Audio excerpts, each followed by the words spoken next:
So guys, here we are preparing তালের বড়া। এটা কিন্তু ছাড়বি না মিমি, আমি যে নাচলাম। না না, ছাড়লো না।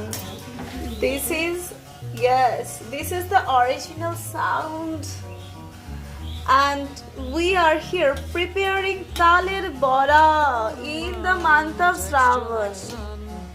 এটা তাল মানে তালের পাল, এটা হবে কি হবে মা? ক্ষীর হবে। আর এটা হচ্ছে ব্যাটার। রেসিপি জানতে হলে স্টে টিউনড।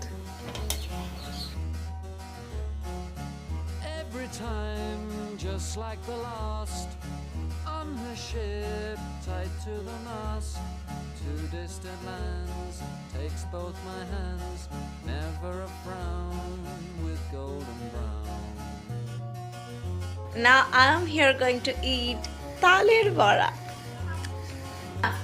ভাবছি একটা চ্যালেঞ্জ করব, 24 ঘন্টা তাল খেয়ে থাকবো। তুমি রেসিপি বানিয়ে দেবে?